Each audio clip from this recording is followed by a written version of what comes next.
And we're delighted to welcome Ellie Beer, the president of United Hatzalah, who joins us here in the Pandemic Conference studio to help us understand the impact of this disease on the individual. Ellie, it's really good to see you alive and well.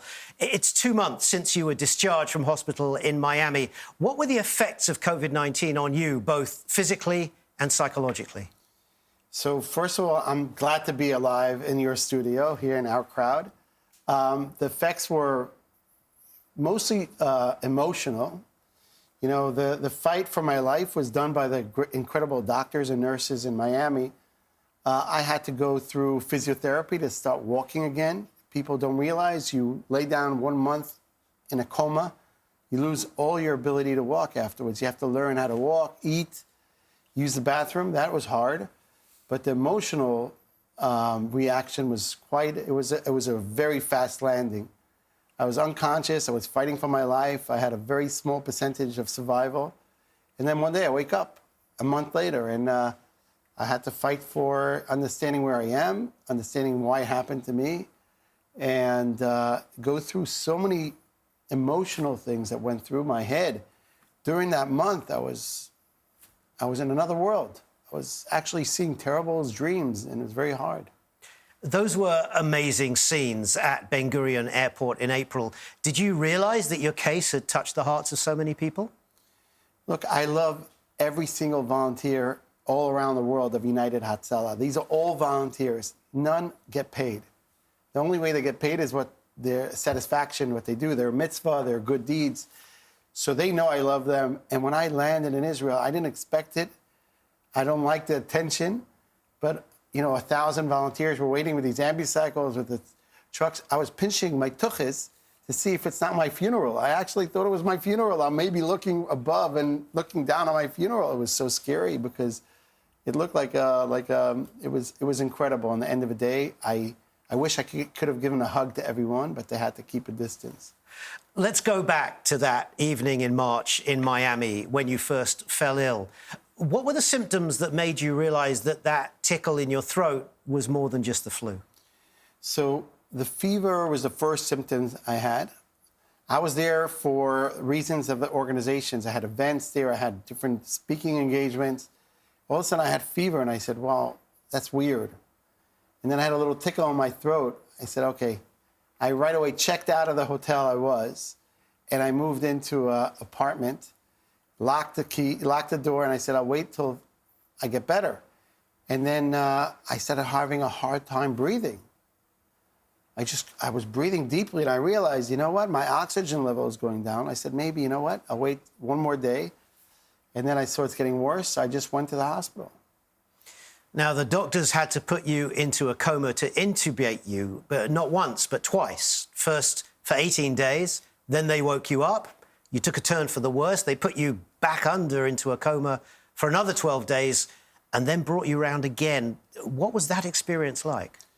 That was the worst experience because I'm a medic. I was involved with intubating people for many, many years. Volunteers of United Hatzalah, paramedics and doctors intubate every day.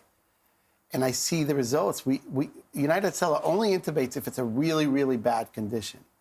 We rather not. It's a dangerous procedure. And I said the second time when they came to me, they actually said, we're sorry, we have to put you again into a coma, induce you into a coma. I was crying, and I actually thought I'm never going to come back.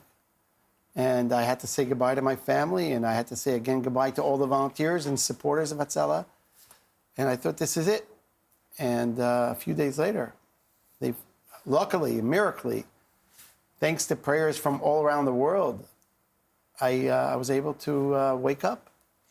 Now, to put you into that coma, they have to use some pretty strong drugs. What effect do those drugs have on you while you're unconscious?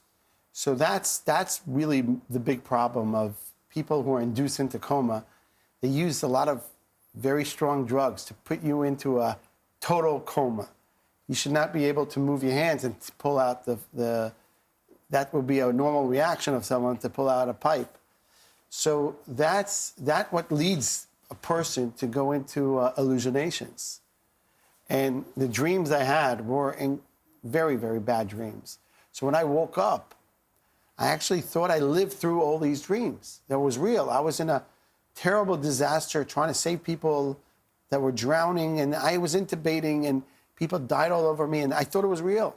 So it took me a few days to actually understand that it was just a dream. And that was the hard part about this.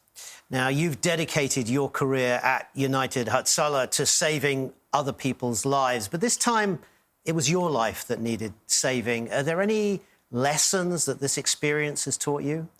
First of all, that we should take these opportunities when these things happen to take the best out of it. And the best out of it is to unite everyone together. You know what? We have so many reasons to be divided, but a COVID pandemic is a good reason for the world to understand that these things could destroy the world. God forbid if these things get worse and worse. No one's protected, nowhere in the world. So I think this is a good opportunity for me as a Jew, an Israeli.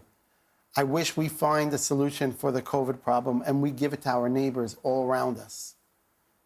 From Israel to Iran, everywhere around the world, because this is our job as Israelis. We always look for tikkun olam.